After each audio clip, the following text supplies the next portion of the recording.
su vida completa a la reconstrucción y al mejoramiento del cuerpo humano. Él también es artista y es músico. Vamos a darle la bienvenida al Dr. Kurt Bivens.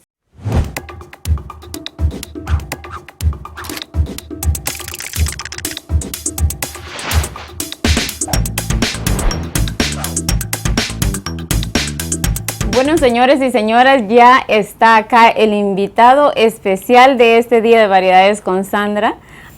Welcome. How are you? Thank you so much for being here.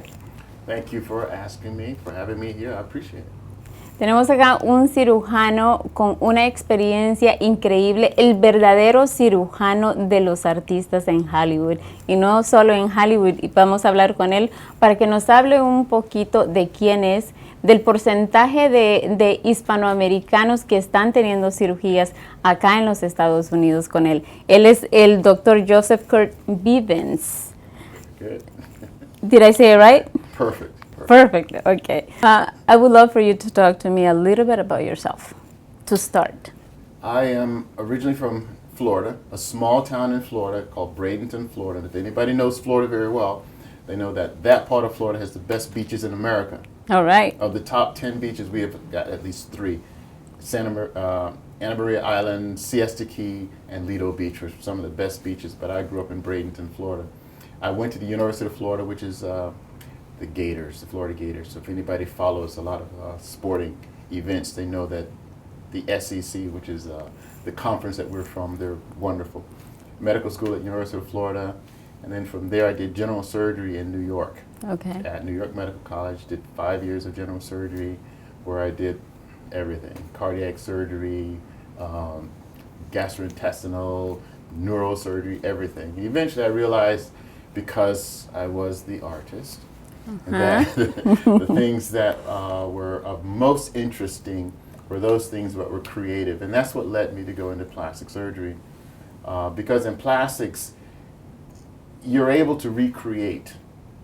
And when you're doing things like traditional general surgery, it limits you, and you're not really allowed to create and be experimental. And so plastics allows you to do that. And part of what I love to do was to rebuild and recreate things. And so being an artistic type of individual and also having a science background, plastic surgery was a natural progression. Okay. And I did my plastic surgery in San Diego at UCSD. And there I focused on a lot of reconstruction. And my forte became breast. And so I did a lot of microvascular reconstructions. I evolved from there into burns. I did complex wound management. My research was also in complex wound management and basically handling very, very difficult types of scenarios. And ultimately, over time, I got more involved in the beauty world. Okay. You know, again, you're talking about art, where you sort of understand beauty and essence of beauty and balance and symmetry and all those types of things. And it just leads you into cosmesis.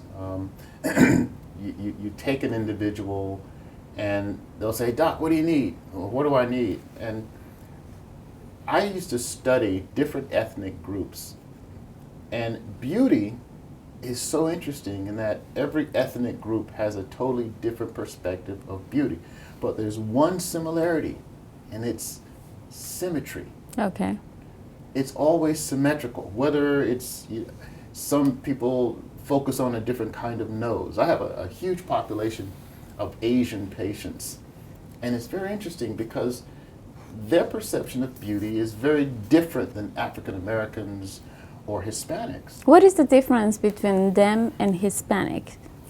Well, I think the Asian population truly loves beauty, but they all have a certain desire to have this triangular face. Okay. And eyes that are typically more Western, because many Asians do not have a crease. Right. And they love to have that crease. Many Asians also tend to have more of a round face with a square jaw, and they want more of an angled face.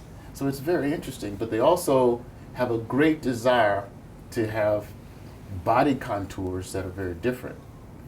A lot of my Hispanic patients, when I was in South Florida, I did buttock augmentations for days. Wow. And African Americans and Hispanics seem to really love the derriere. I mean, that is the Brazilian butt lift, which is something that was very popular.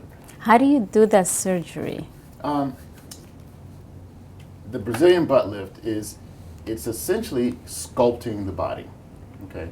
In my free time, I like to sculpt. So I like to take the portions of the body that have excesses, contour them down, which is basically like the waistline, take those excesses and place it in the butt.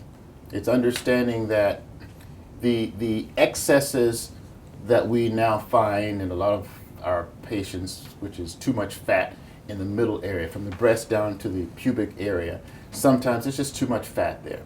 And when there's too much fat in that area, that patient says, my butt's too small. But it doesn't necessarily mean my butt's too small. It means it doesn't have the shape that I want. So I have to listen, and I like the term, I listen with my third ear to understand exactly what is your third ear?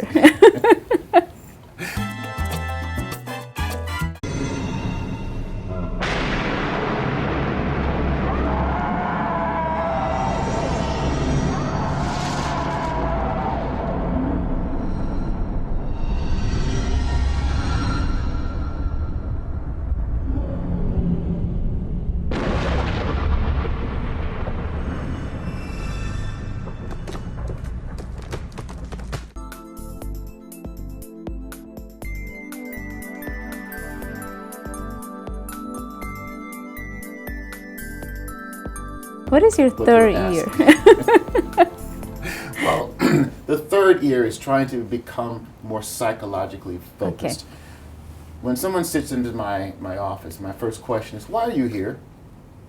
And they look at me like, what do you mean, why am I here? I'm here for a butt enhancement. Like, no.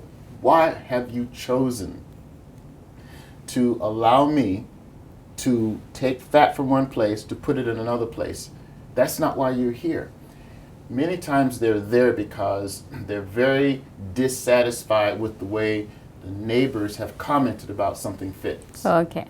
So I have to know that, because in order for me to understand exactly what I need to make you happy, I have to know what emotionally drove you to sit in that chair. Okay, would it be different if I tell you I am here because when I see myself in the mirror, I see a big belly and a very small butt?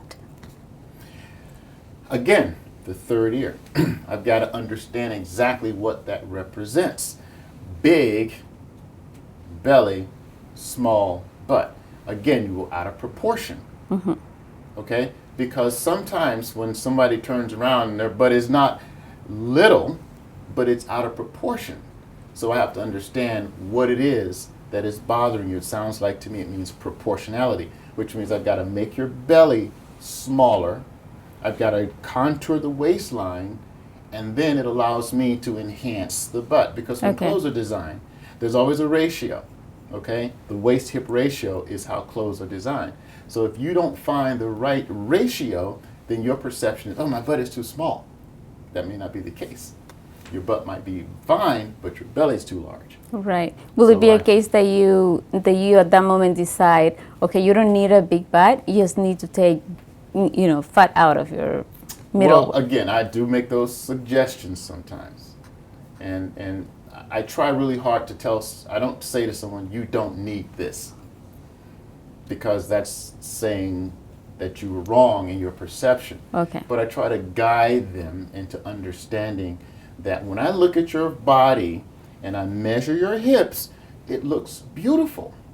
So maybe we're dealing with a nice size butt and an out of proportion belly. Right. And what are the various options to reduce that belly? And so I really get into a lot of things. Number one, I try to get people to understand that whatever you look like, you had a lot to do with creating it.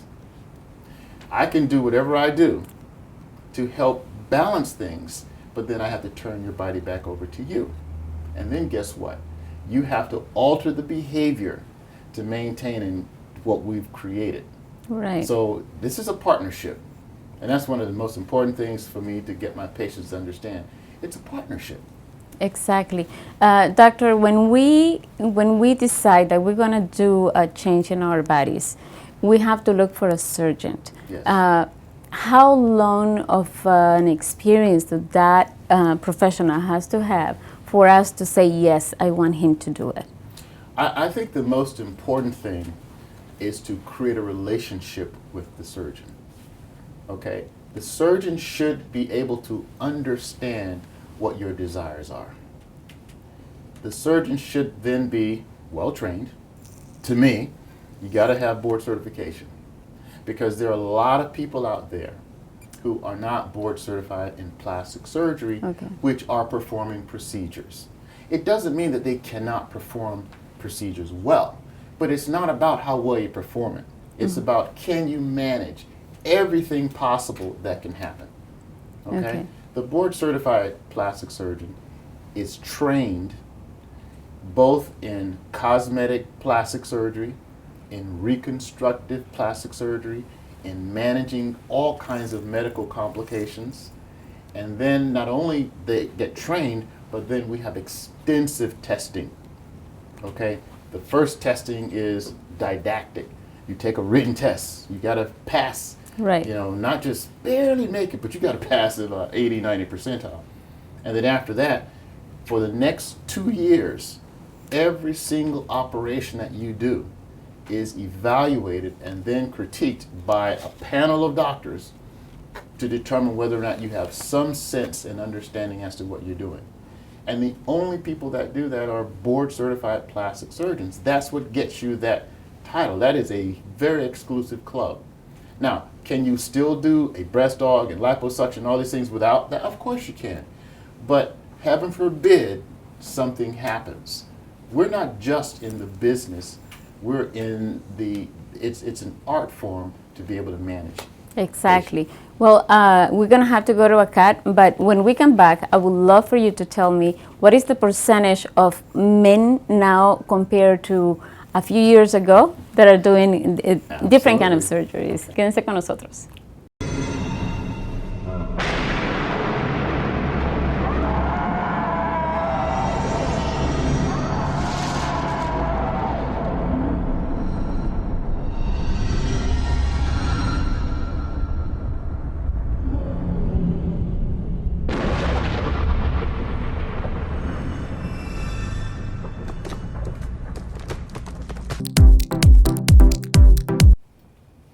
Gracias amigos por seguir en sintonía de Variedades con Sandra. Esto está emocionante. Se encuentra con nosotros hoy el cirujano de las estrellas de Hollywood, el doctor Kurt Bivens. So we were in, what is the percentage of men now doing surgeries compared to a few years ago? Maybe 10 years ago. I think the numbers have significantly increased, all right, for various reasons. The economy collapsed essentially in 2008. And suddenly, a lot of men were left without jobs. And they were middle-aged men, and they were at the peak and almost on the downslope of their careers. And so I have a lot of men who now are coming in and says, Doc, I'm trying to get a new job. Okay. And I look old, I look tired, I look unapproachable. And the HR person is 34 years old. I need to do something. And so they'll come in, and I'm seeing, I'd probably say, of my patient population, 25 to 30% are men. Mm-hmm. And men are asking to have their eyes done because they don't want to have those bags and they don't want to look so angry. Men tend to have a very strong glabellar frown, right, and so they want Botox. And men typically will get a turkey goblet neck, and they want to get rid of that. They're not interested in the facelift per se. It's just freshening their faces so that they are not so unappealing and more approachable. Because the reality is a 30-some-year-old person choosing someone for a position tends to err toward someone within their age range. And so I see a lot of that situation with my male patients. And what about in women? In that situation, because you know everybody, let's compare with a model. Models, 15, 14 years old, and there comes a very professional that has been working for a long time as a model, but now she can get a job because she turned 20. I tend to see a lot of female patients also who are asking for facelifts.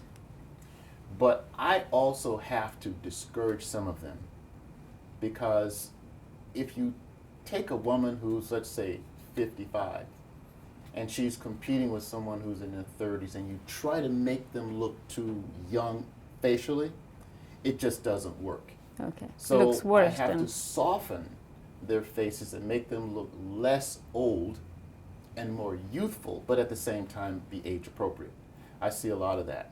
Again, women entering the job market, or unfortunately with divorces and the death of husbands, now the woman is now the primary earner, and she has to go back into the job market and doesn't want to enter the market with an old looking face. So I Right. see a lot of those patients as well. So it's Wow. not only for beauty, but it's also sometimes because I want to be more approachable in the job market. Oh, now that we're talking about that, what about what is the percentage of Hispanic patients that you have compared to Anglo or African American? Now, I have had practices in different regions of the country. In general, I think my Hispanic population is probably around 60, maybe 70%.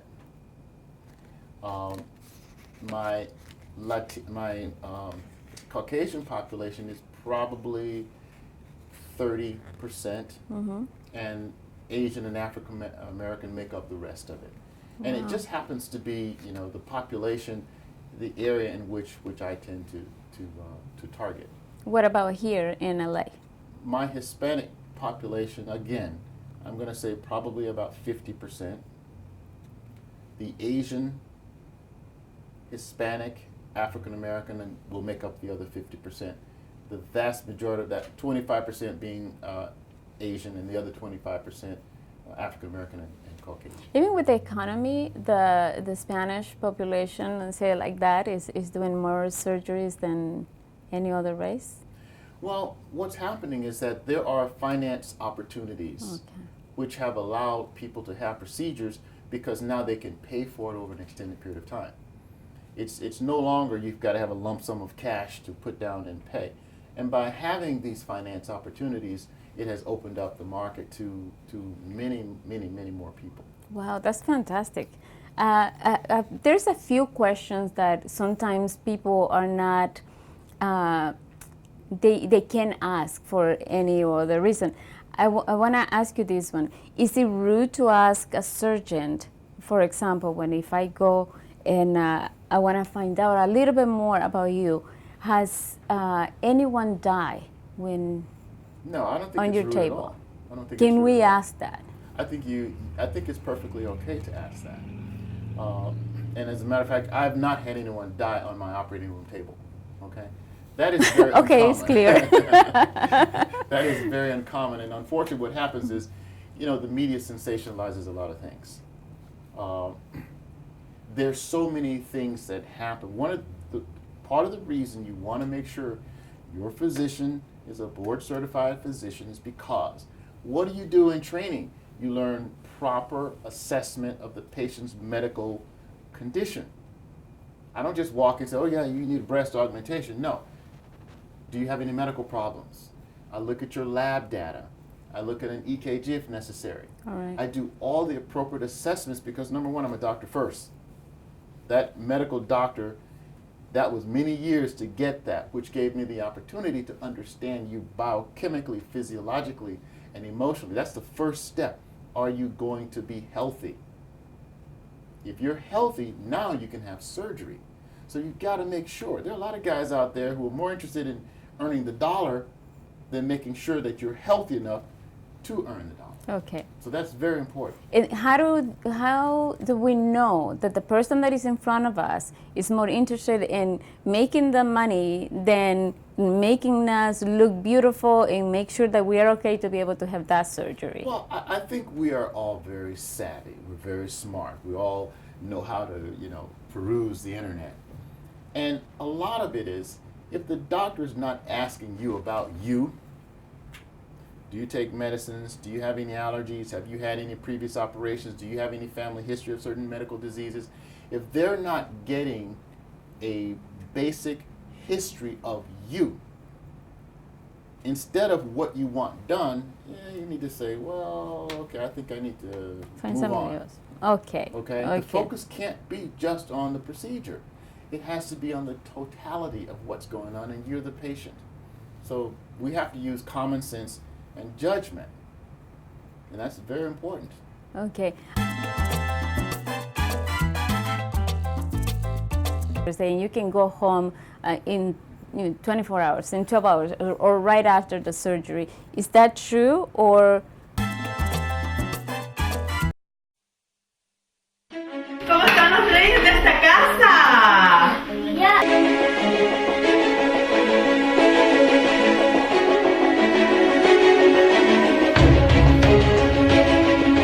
Buenos días, abuelo. Buenos días, mijito. Sí, cómo no. Casarme yo. Del viernes no pasas, mamacita.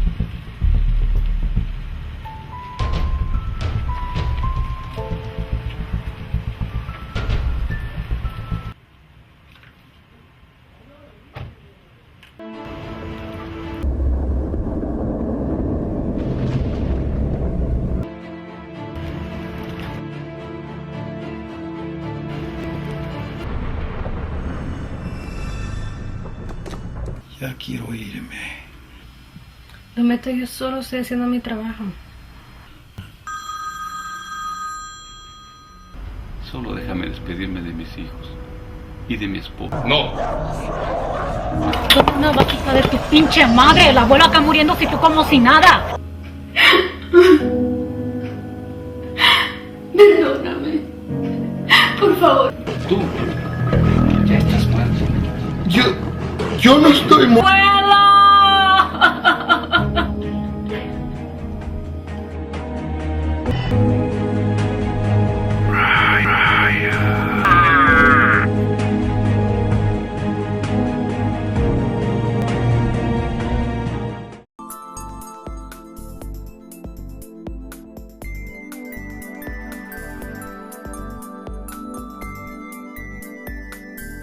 You can go home in 24 hours, in 12 hours, or right after the surgery. Is that true, or? Well, yes, you can go home, but that doesn't mean that you're going to be functional. Okay. So most surgeries today, including the major insurance companies, they're trying to promote outpatient surgery. What is outpatient surgery?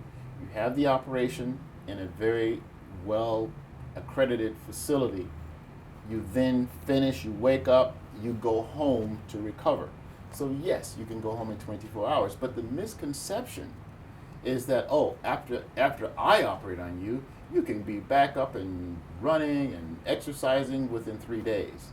That's nonsense. Okay. If anybody violates your body, okay, and manipulates your muscles or your fat, it's going to take you at least 2 weeks to be functional, close to where you were before. Okay. I mean, that's just... You're saying at least 2 weeks, but what is the timing recommended to stay home, to be relaxed, and not all the activities that we were doing before?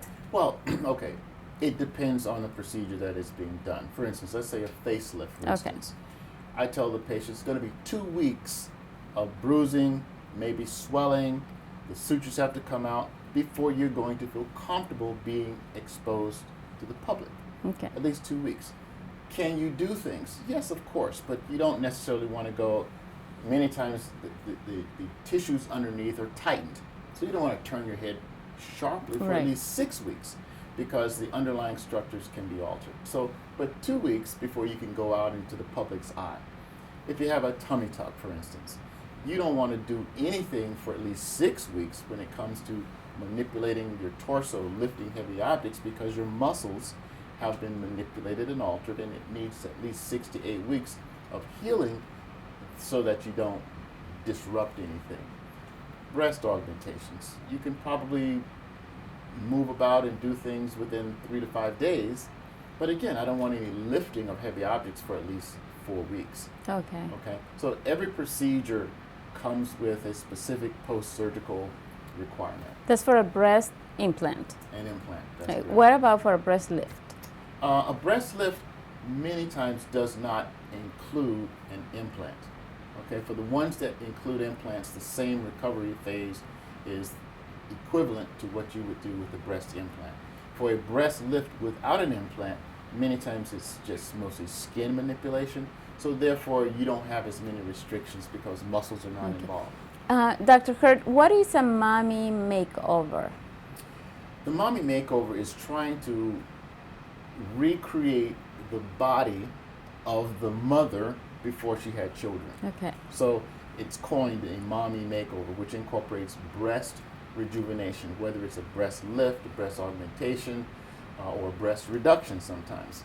And also manipulating the stomach, because many times the patient will have excess skin, they'll have stretch marks, and so that might incorporate an abdominoplasty or a tummy tuck. Okay. So the mommy makeover is a breast reshaping, depending on what it is, and typically an abdominoplasty or a tummy tuck. And sometimes I even incorporate liposuction of the waist and maybe even the upper portion of the hips. Is there any way now scars are totally gone without any signs of surgeries? No. No. Anytime the skin is cut, it has to heal, and it's going to heal with scar. The degree of scarring that occurs is really dependent upon the patient, and sometimes the material that is used for the closure. But that scar is always going to be there. It may take 2 or 3 years before the scar fades to the point that it is not as noticeable, but Okay. it'll always be there. Okay. Well, we're gonna have to go, but I would love to invite you to come back and talk to us a little bit more about everything that you do, because this is fantastic. We have to talk about spirit, body, and mind. That is, he doesn't only do that; he works with everything, and we have to know about that. So, él va a estar con nosotros próximamente. Por favor, sigan en sintonía de Variedades con Sandra. Les vamos a traer más noticias de cómo vernos bellas, naturales, y por supuesto que el Dr. Kurt nos va a estar ayudando. There's a lot more to discuss. You know, part of Of it is course. just making people beautiful. Yeah, and thank you very much. And thank you. I appreciate it.